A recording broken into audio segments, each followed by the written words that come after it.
Okay, everybody, we're now live at 6 o'clock. I'm going to go ahead and call roll. Then I'll turn it over to Mayor King. He wants to say a word to everyone, and then after that, we'll turn it over to Alderman Joyce to get the meeting started. So calling roll, Mayor King, Alderman Joyce,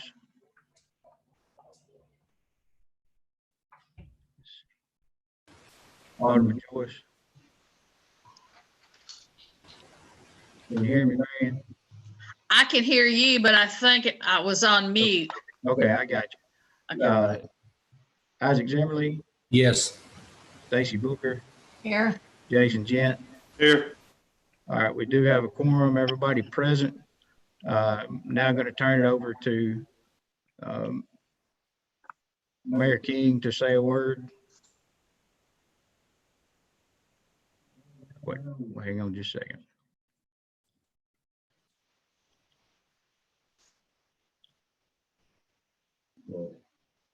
As all of y'all know, we're going through a situation here in Tennessee and Chapel Hill and all across America. I want you to know that the alderman in the town of Chapel Hill is going to look after you. If we need anything, you can let us know, and we'll try to do our best effort to get it to you. Pray for you. Everybody around you, try to stay away 6 foot or better from people. As you've seen on the news for the last 2 weeks, the same thing. Also up there at the Chapel Hill Elementary School, they giving away meals for the kids because I'm an SRO officer also. And we're there from 11 to 12 every day, as long as it lasts.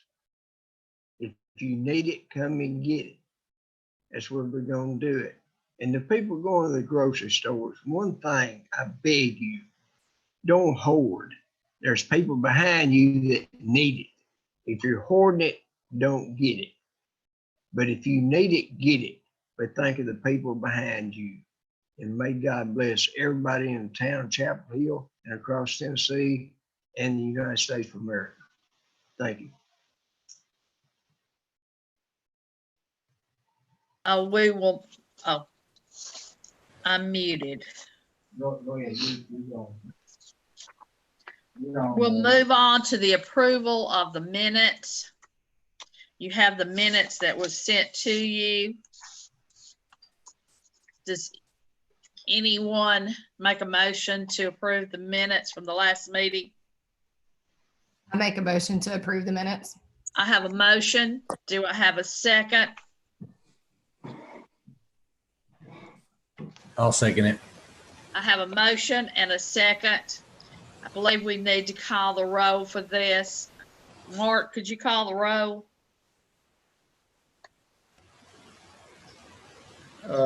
Stacy Booker, Yes. Isaac Zimmerly, Yes. Jason Gent, Yes. Mayor King, Yes. Alderman Joyce. Yes. Okay, I don't think we have any public comments. Can we make a motion to accept the video conference in lieu of a physical meeting? Yes, thank you. I have a motion to accept video conference in lieu of regular meeting. Do I have a second? Second. I have a motion and a second. Any discussion? Please call the roll. Alderman Joyce, Yes. Mayor King, Yeah. Stacy Booker, Yes. Isaac Zimmerly, Yes. Jason Gent. Yes. Thank you. Now we can move to item 4, the agenda items. First is River Forest plat.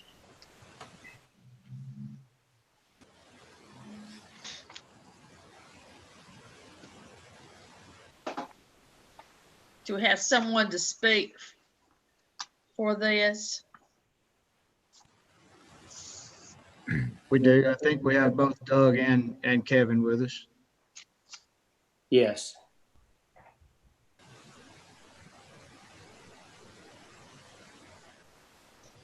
Hey, Mark, are you able to hear me, you guys? Yes. Okay. So I did have just a couple of quick questions on the preliminary plat. I'm assuming the city's engineer has reviewed and approved everything to be in accordance with, with the subregs and the PUD overlay. But with that in mind, I didn't see a cross section on the plat of the sidewalk. I just want to make sure that there is intent to put a public sidewalk on both sides of the road. Is that accurate? Yes, that is accurate.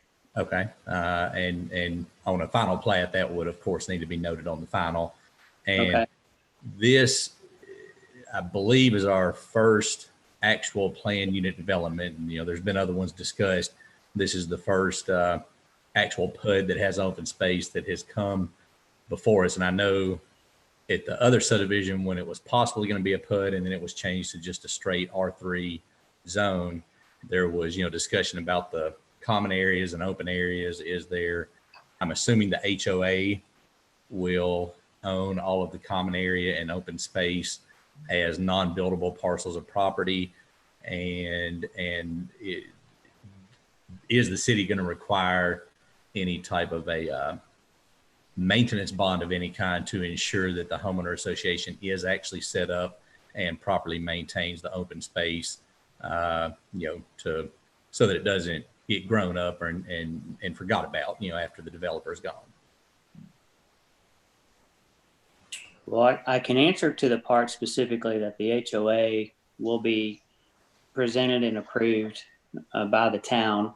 Okay. And they will discuss in there the open space. And yes, the HOA will maintain that open space. But as part of the question you have about requiring a bond, I'm not sure what you guys will decide for that. And it's just a discussion I think that we had in the past, or maybe some type of a developer's contract, that just states that the open areas are not going to be abandoned. I think in some cities and counties where open space exists and then maybe an HOA defaults or the HOA ceases to exist, it's like the open spaces can just kind of get forgot about and become a public nuisance. So I think the intent of this being our very first PUD, I think we need to make sure that we do it in such a fashion that this is going to, survive to our children and the next generation without the open space being forgot about or becoming a nuisance down the road.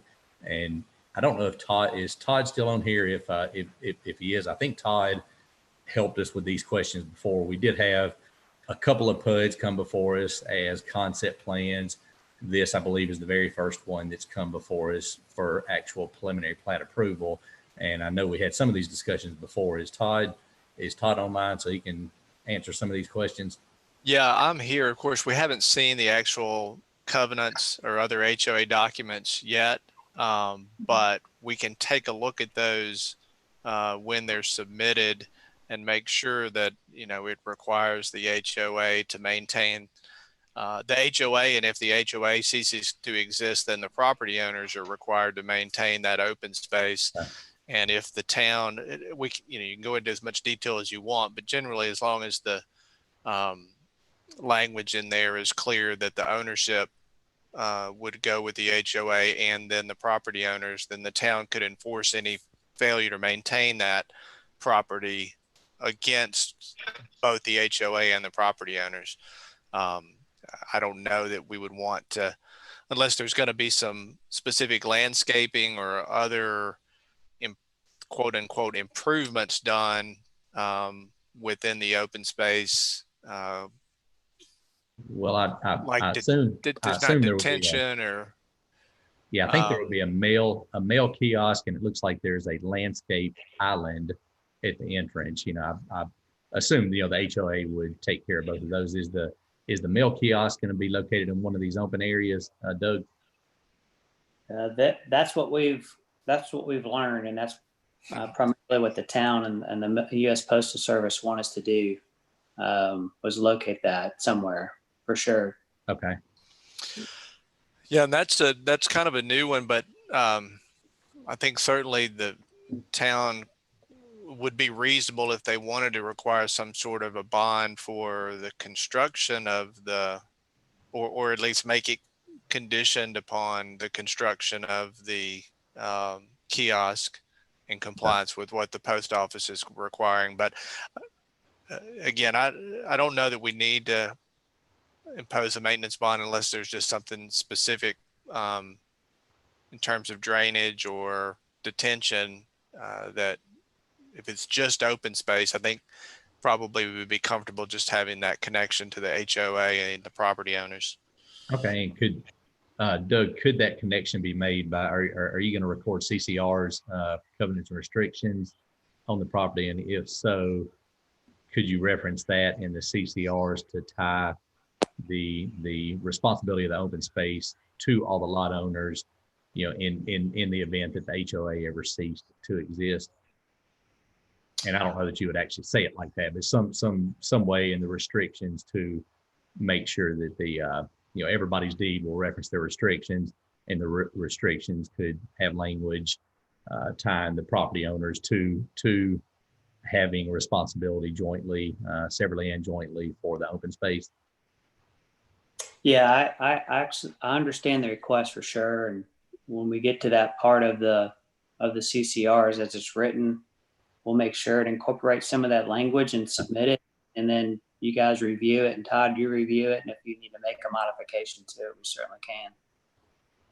Okay. And has the city's engineer looked over any and all construction drawings? Have y'all gotten that far? We've not had any submittals for that. I reviewed the plat, and the only thing I kind of want to note on the plat, and it's noted, I just want to kind of point it out, especially kind of remind, I guess, I'm sure Doug has seen this, but kind of let all the planning commission members know too, that lot 92, that front portion, in order to meet the open space requirements as an overall development, that lot also has to have the 20% open space, or the site overall does not meet that requirement, and that's noted up in the phase data at the top. I just want to make sure that's noted, but we have not seen any site plans, just the plat. So would lot 92 be a non-buildable lot at this time? I think what she's referencing is once lot 92 site plan submitted, it also would require 20% open space. Sure. Yeah. Yes, that's So- correct. Okay. Lot 92, Isaac's that big 3 acres out on, Yeah, I see it on the corner. yeah. Okay. So lot 92 on this plat is just simply a single parcel of property. It's not because it's zone B2, there's no site plan or any type of approval for construction on that because of its zoning. Is that accurate, Todd? Yeah, right now, again, yeah, they'd have to submit a site plan before it could be built upon. Okay. Back to the holding money on the green space. Didn't we do something like that on the subdivision over on Eagleville Pike? Is it because of the swimming pool and all of that we did that on that one?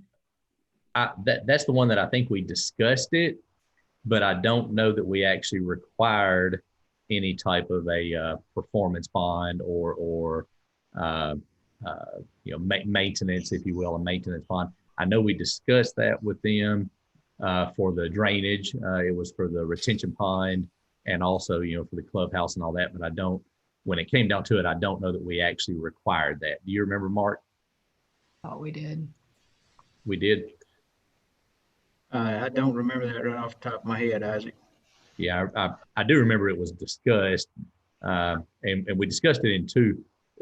One was on that specific subdivision, the retention pond or detention basin was going to service future phases of the subdivision as well. So we did discuss something with that developer to make sure that the retention pond was completely finished and functional for not only the first phase but all phases. But I don't specifically recall how we structured the enforcement of that. I don't know if it was just a developer's contract in the minutes or if we actually required a bond or a letter of credit. Which we could, in this case, I mean, we could, that would come at the final plat anyway. I just, would want Doug to be aware of what we would require when we got to the final plat. I don't know that any type of bonds would have to be posted at this point. That would come at the final plat. I just want to make sure we're all on the same page when we get to that point. Yeah. Well, I'm sorry. Will the CCRs be something that'll be done at the final plat also? So that'll be a requirement of our approval of it so that we get a copy of it to make sure all of that's tied together? Yes. Any further questions, discussion? Do I have any motion?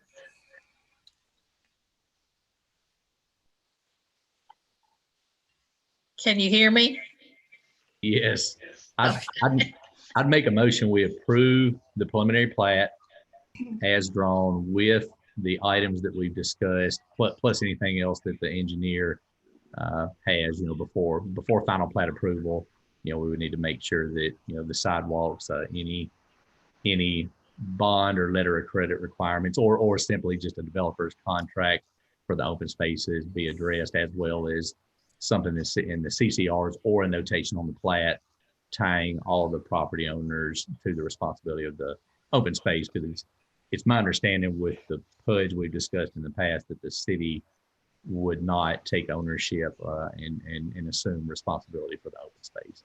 So I would make a motion for approval with that understanding. Okay, I have a motion for approval with all those things listed for understanding. Do I have a second? I'll second. Okay, I have a first, I have a second. Any more discussion? Could we call roll for vote, please? Yes, ma'am. Jason Gent, Yes. Isaac Zimmerly, Yes.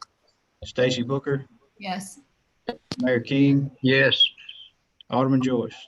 Yes.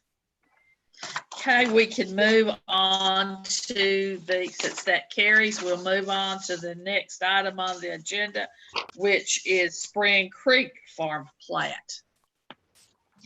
That's, Marion, that has been removed from the agenda. Okay, then we will move to the Dollar General site plan approval. I just got this stuff out to you just a little while ago where where Dave Felici had responded to many of the comments that were sent out.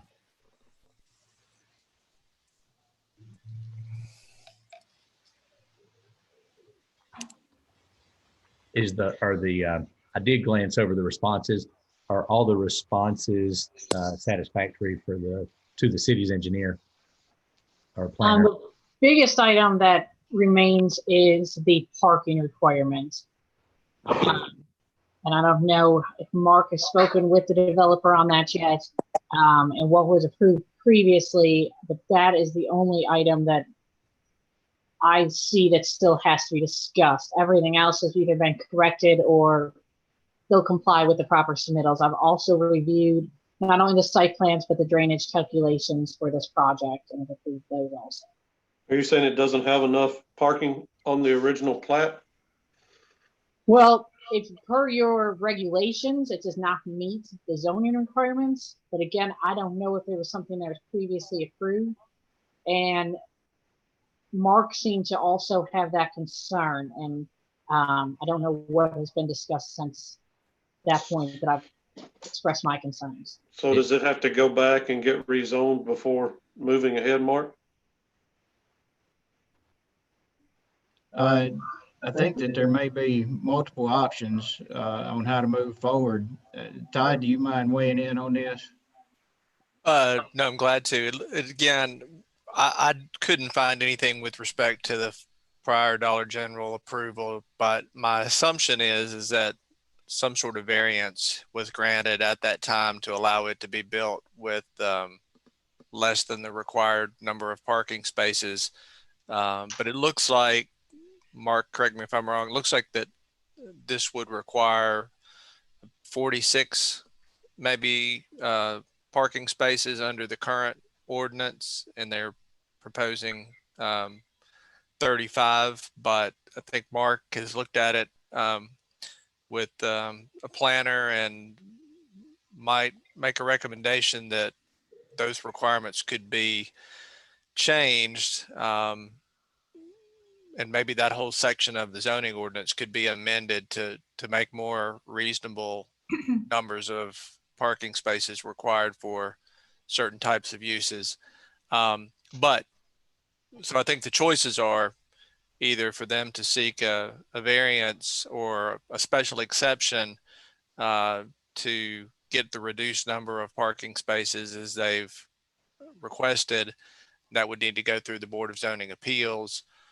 Or if the Planning Commission wanted to recommend a zoning amendment to change the required number of spaces, then the developer could wait on that approval.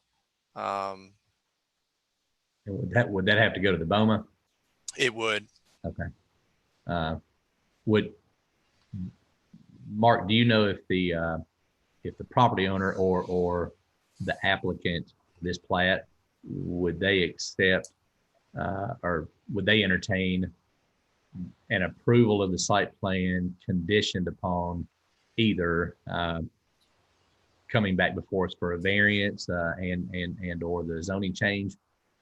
Or do you think what would be the best way to do this, to table it until they make the call on that, or just approve it subject to coming back to the BZA? We do have Mr. Felici with us to maybe answer that question, but I would like for us to visit the parking requirements regardless of what we do here, just to make sure that we're not forcing excessive Sure. pavement, on anyone from this point forward. Mark, 35 is plenty. They don't have enough toilet paper to go around for 46 cars. I'm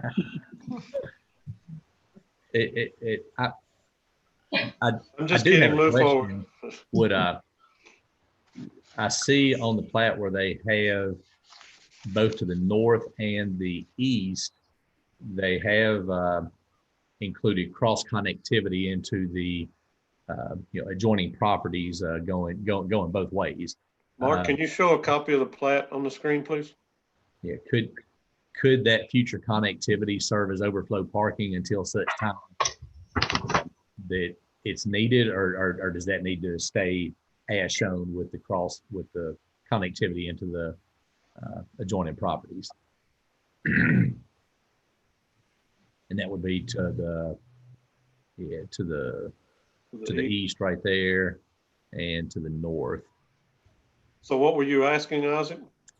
Could the connectivity into the adjoining property going east and north serve as overflow parking for the time being? I mean, the other dollar store performs fine. I'm, from a functioning standpoint, I think it's fine like it is. The problem we have is it doesn't meet our current rules. So, I don't know if the best thing to do would be to approve it subject to them coming back and getting a variance from the BZA, which we can't do now because I guess it's not been advertised. So that would that hold them up if they had to wait a month for that? I think we need to hear from someone representing Dollar General as to what they would like. This is David Furley. Do y'all hear me? Yes. I'm sure the owner developer would entertain contingent approval on any remedy to this. Certainly, we don't necessarily need that many parking spaces to serve the store. Another option perhaps we could consider is to see how the store functions with the current number of parking spaces, and at a later time, if it's deemed by the city that more parking spaces are warranted, we could perhaps provide those somewhere on site. if I'm- need- Yeah, I don't think that would work, because once you get it opened and once the parking is there and paved, and I mean, I think you almost have to do it up front, not after the fact. I think the city loses a little bit of control if you try to do it after the fact. I understand. Again, I'm not sure what the plans are for the adjacent property as far as development timeline or anything on that, so I can't answer to that. But I can't say that the developer would entertain, contingent approval on this going to the BOMA. How many parking places does the current Dollar General have, Mark? It has roughly the exact same amount. This is nearly a carbon copy of the one on the south side. Did we make an exception for the south side, or has the rules been changed since they built that one?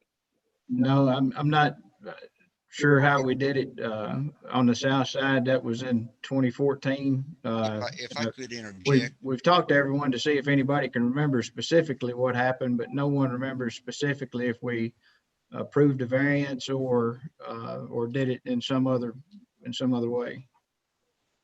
if I could interject, I actually was involved in that project as well.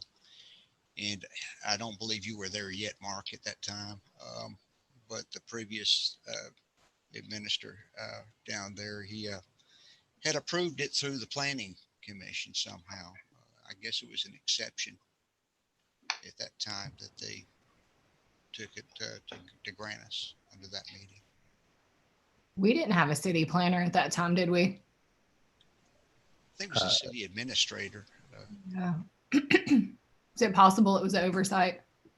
I think probably Griggs and Maloney was serving as the engineer and planner at the time. Yeah, we did. I mean, I think the other dollar store performs fine. So if the developer would be okay with it, I would make a motion to approve the site plan contingent upon the developer obtaining a variance for the parking spaces from the Board of Zoning Appeals. Did you make that in a motion, Isaac? Yes. He did. I have a motion. I'll second that. I have a motion and a second. Any further discussion? If not, please call the roll, Mark. Isaac Zimmerly, Yes. Stacy Booker, Yes. Jason Gent, Yes. Mayor King, Yes. Alderman Joyce. Yes. Okay. That carries. Guess we can move to other business. Do we have any other business? Mark, the plat that was pulled, was it just pulled because they didn't get it submitted in time? Will it be back next month or? There was some discussion about how to submit the plat for townhomes versus, a standard plat. So that will, I'm not sure how that'll come back to us, but I know it's not ready this month. Is there anything specific we need to discuss ahead of time on that, or any light we can shed? Not that I'm aware of, Isaac. As soon as I get information, I'll pass it along. Okay. Anything else? I'll entertain a motion to adjourn. I'll make that motion to adjourn. I have a motion. Do I have a second? Yep. All in favor, say aye. Meeting's adjourned. We've made history. Don't go get Corona. All righty.